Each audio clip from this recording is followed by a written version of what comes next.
Hello viewers, I doctor SBK Lal welcome you all in my YouTube channel. मेरे YouTube channel में आपका बहुत बहुत स्वागत है। आज हम आपके लिए लेकर के आए हैं ओसिलेशन एंड वेव्स का पार्ट 1।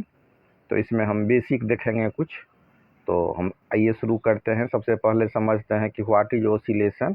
तो oscillation is the repetitive to and fro motion of a body about its mean position. तो कोई भी वस्तु जब अपने माध्य स्थिति के आसपास बार बार आगे पीछे करती रहती है तो वो आगे पीछे की जो गति होती है उसे हम दोलन कहते हैं। उदाहरण की बात करें तो pendulum of a clock, vibrating tuning fork, swing मतलब झूला, ये सब इसका उदाहरण हो गया। अब इसमें कुछ इम्पोर्टेंट टर्म सब है, इसको समझते हैं। इसमें आता है मीन पोजीशन। तो मीन पोजीशन का अर्थ होता है रेस्ट या इक्विलिब्रियम पोजीशन, ये संतुलन की स्थिति है। फिर आता है एम्पलीट्यूड, तो ये होता है मैक्सिमम डिस्प्लेसमेंट, अधिकतम विस्थापन। उसके बाद आता है टाइम पीरियड, तो टाइम फॉर वन ओसिलेशन, एक दोलन का समय कहलाता है टाइम पीरियड। फ्रीक्वेंसी का अर्थ होता है ओसिलेशन पर सेकेंड, मतलब प्रति सेकेंड में जो दोलन की संख्या होती है उसको हम फ्रीक्वेंसी कहते हैं। और फिर होता है एंगुलर फ्रीक्वेंसी, तो इसको हम ओमेगा से डिनोट करते हैं। ओमेगा बराबर होता है 2πf, तो इसको हम बोलते हैं कोणीय आवृत्ति। अब हम देखते हैं कि रिलेशन क्या होता है। तो इसमें हम देखते हैं कि F बराबर 1/T। तो F क्या हो गया, तो F हो गया फ्रीक्वेंसी। तो फ्रीक्वेंसी बराबर होता है 1/टाइम पीरियड। अब हम चर्चा करते हैं सिंपल हार्मोनिक मोशन का। The special type of oscillation in which restoring force is directly proportional to displacement and acts towards the mean position। तो ये हो जाएगा F बराबर -kx। तो निगेटिव साइन जो है वो दिखाता है कि मतलब फोर्स जो एक्ट कर रहा है अपोजिट डायरेक्शन में। और उदाहरण की बात करें तो हो जाएगा इसमें स्प्रिंग सिस्टम और सिंपल पेंडुलम। अब सिंपल पेंडुलम के लिए टाइम पीरियड होता है T बराबर 2π√L/g, जहाँ पर L हो गया लेंथ ऑफ द पेंडुलम और G हो गया एक्सलरेशन ड्यू टू ग्रेविटी। तो इसमें हमको इम्पोर्टेंट पॉइंट ये ध्यान में रखना है कि time period does not depend on मास। अब चर्चा करते हैं वेव्स का। तो वेव का डिफिनेशन होता है a wave is a disturbance that transfers energy from one place to another without transferring matter. तरंग वह विक्षोभ है जो ऊर्जा का संचार करता है लेकिन पदार्थ का स्थानांतरण नहीं करता है।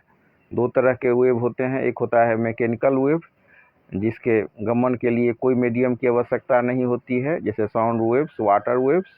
और एक होता है इलेक्ट्रोमैग्नेटिक वेव्स, इसका जो ट्रांसमिशन होता है उसके लिए कोई मीडियम की आवश्यकता नहीं होती है। तो ध्यान में रखना है मैकेनिकल वेव के ट्रांसमिशन के लिए मीडियम की आवश्यकता होती है और इलेक्ट्रोमैग्नेटिक वेव के गमन के लिए ट्रांसमिशन के लिए कोई मीडियम की आवश्यकता नहीं होती है। तो इलेक्ट्रोमैग्नेटिक वेव का उदाहरण हो गया light waves, X-rays etcetera.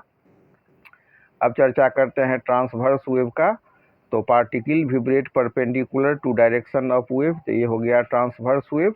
Example की बात करें तो वाटर वेव, लाइट वेव। और लॉन्गिट्यूडनल वेव की बात करें तो particles vibrate parallel to wave direction, इसका उदाहरण हो गया साउंड वेव।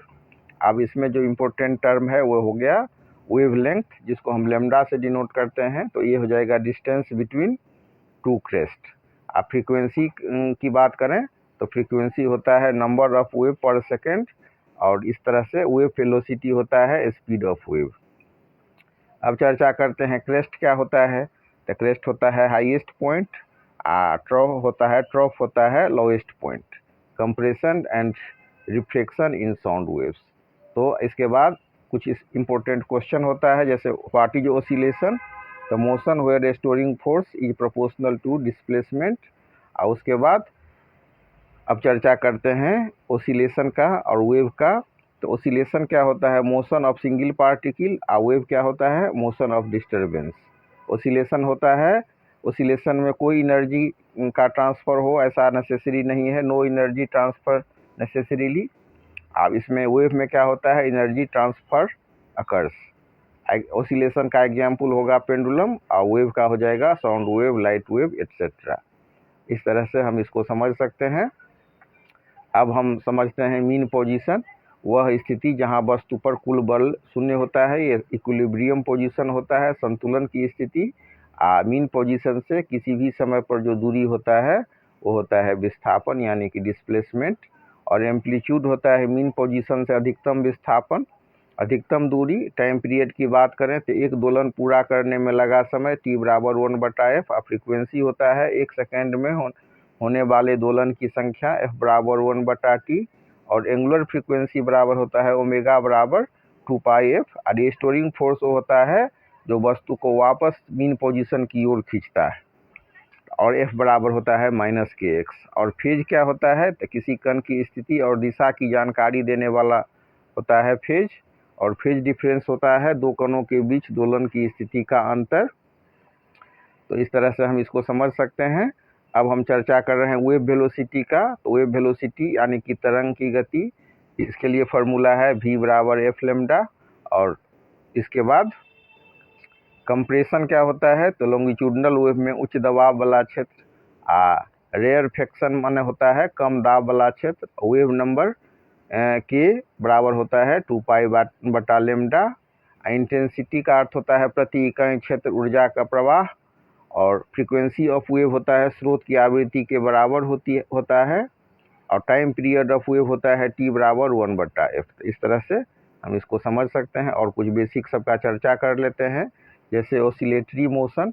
तो to and fro motion about mean position is called oscillatory motion, और इसमें होता है कि मीन पोजीशन में जो डिस्प्लेसमेंट होता है, और इक्विलिब्रियम पोजीशन में डिस्टेंस फ्रॉम मीन पोजीशन हो जाएगा। एम्पलीट्यूड ए होता है मतलब मैक्सिमम डिस्प्लेसमेंट, और टाइम पीरियड टी मतलब होता है time for one oscillation. Frequency F मतलब होता है ऑसिलेशन पर सेकंड। इस तरह से ये भी आपको समझ में आ गया होगा संक्षेप में। अब जो ग्राफ की बात करें तो displacement time graph sine curve होता है, और VT ग्राफ होता है कोसाइन कर्व होता है, और AT ग्राफ होता है निगेटिव साइन कर्व होता है। टोटल एनर्जी की बात करें तो E बराबर 1/2 kA² होता है, और पोटेंशियल एनर्जी 1/2 kx² होता है, और काइनेटिक एनर्जी बराबर 1/2 mv² होता है। इस तरह से हम इसको समझ सकते हैं।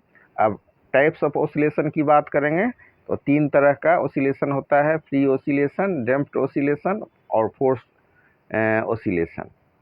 तो अब ये इसके बाद हम चर्चा कर रहे हैं वेव का कि transfer of energy without transfer of matter. तो ये हो गया wave motion. Mechanical waves need medium, जैसे साउंड और water wave. Electromagnetic wave no medium needed.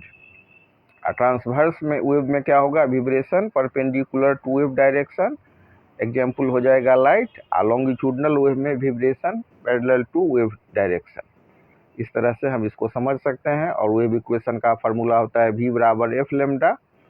अब चर्चा करते हैं फेज और फेज डिफरेंस का। तो phase tells position and direction of particle. Phase difference delta phi बराबर 2π/λ delta x। Principle of superposition क्या होता है तो when two waves meet resultant displacement बराबर सम ऑफ इंडिविजुअल डिस्प्लेसमेंट। तो ये होता है प्रिंसिपल ऑफ सुपरपोजिशन। और इसके बाद हम चर्चा कुछ और चीज़ सबका कर लेते हैं, जैसे मतलब रिफ्लेक्शन ऑफ वेव्स। तो जब कोई तरंग किसी बाधा से टकरा कर वापस लौटती है तो इसे हम रिफ्लेक्शन कहते हैं। अब इसमें जो इम्पोर्टेंट रूल है, फिक्स्ड इंड वेव उलट जाती है, फेज चेंज 180 डिग्री होता है, और क्रेस्ट से ट्रफ के तरफ जाता है। और फ्री इंड में मुक्त सिरे से परावर्तन होता है, वेव नहीं उलटती, और ये होता है क्रेस्ट टू क्रेस्ट। अब चर्चा करते हैं प्रोग्रेसिव वेव का। तो वे तरंगें जो माध्यम में आगे बढ़ती हैं और ऊर्जा का संचार करती हैं। और वेव इक्वेशन हम लिखते हैं y बराबर a sin ωt minus kx के फॉर्म में। अब चर्चा करते हैं स्टैंडिंग वेव्स का। दो समान आवृत्ति और आयाम की तरंगें विपरीत दिशा में चलकर आपस में मिलती हैं तो स्टैंडिंग वेव्स बनाती है। और नोड जहाँ पर डिस्प्लेसमेंट 0 होता है, एंटी नोड जहाँ पर डिस्प्लेसमेंट मैक्सिमम होता है, और नोड नोड डिस्टेंस होता है, और नोड एंटी नोड डिस्टेंस होता है। अब इसके बाद चर्चा करते हैं क्लोज्ड ऑर्गन पाइप का। तो वन इंड क्लोज्ड होता है तो नोड बनता है, और वन इंड ओपन होता है तो एंटी नोड बनता है। अब फंडामेंटल फ्रीक्वेंसी की बात करें तो होता है f1 बराबर v/4L। ओनली ओड हार्मोनिक्स तो एफ एन बराबर एन वी बटा 4L। ओपन ऑर्गन पाइप में क्या होगा, तो दोनों बोथ इंड एंटीनोड होगा। और फंडामेंटल फ्रीक्वेंसी की बात करें तो F1 बराबर V बटा 2L होता है। अब इसके बाद चर्चा करते हैं बिट्स का। तो जब दो तरंगे जिनकी आवृत्ति थोड़ी अलग होती है मिलती है तो ध्वनि की तीव्रता घटती बढ़ती रहती है, तो इसको हम बिट्स कहते हैं। और इसका लिए कंडीशन होता है कि difference in frequency must be small. अब इसके बाद लास्ट में चर्चा करते हैं डॉपलर इफेक्ट का। तो डॉपलर इफेक्ट क्या होता है, सोर्स और ऑब्जर्वर की रिलेटिव मोशन के कारण ऑब्जर्व फ्रीक्वेंसी बदल जाती है। और फार्मूला होता है एफ डैश बराबर F V plus minus V zero upon V plus V minus plus V zero V S. तो वी हो गया speed of sound, V naught हो गया ऑब्जर्वर स्पीड और वी एस हो गया सोर्स स्पीड। इस तरह से हम इसको समझ सकते हैं कि source approaching frequency increases, source moving away decreases, source moving away frequency decreases. इसके बाद observer approaching frequency increases, over observer moving away frequency decreases. तो इस तरह से हम इसको समझ सकते हैं। तो इस तरह से हम समझ सकते हैं कि स्टैंडिंग वेव क्या होता है, तो formed by superposition of two opposite wave. और नोड बनेगा, नोड होगा तो उसमें जीरो डिस्प्लेसमेंट होगा, एंटी नोड में मैक्सिमम डिस्प्लेसमेंट होगा। और नोड डिस्टेंस को लिखेंगे λ/2 और कोई ऊर्जा का ट्रांसफ़र नहीं होगा, नो एनर्जी ट्रांसफ़र। और गेन पाइप जो होता है वो एक होता है क्लोज्ड पाइप, इसमें F1 बराबर V बटा 4L होता है। ओपन पाइप में F1 V बटा 2L होता है। और बिट्स की बात करें तो F बिट बराबर F1 माइनस F2। कंडीशन होगा कि फ्रीक्वेंसी क्लोज। और लास्ट में Doppler effect, the relative motion changes observed frequency. और इसके लिए फार्मूला होता है F डैश बराबर F V plus minus V note बटा V minus F V S। तो इस तरह से हम इम्पोर्टेंट फार्मूला सब पर चर्चा किए। F बराबर 1 बटा टी कोणीय वेग जो एंगुलर वेलोसिटी होता है, ओमेगा बराबर 2 पाई F, V बराबर F लेमडा, टी पेंडुलम बराबर 2 पाई अंडर रूट L बटा जी, या F बिट बराबर F1 माइनस F2। और उम्मीद कर रहे हैं कि आप इसको आराम से समझ गए होंगे। तो इसमें हमको ध्यान देना है इन बातों को।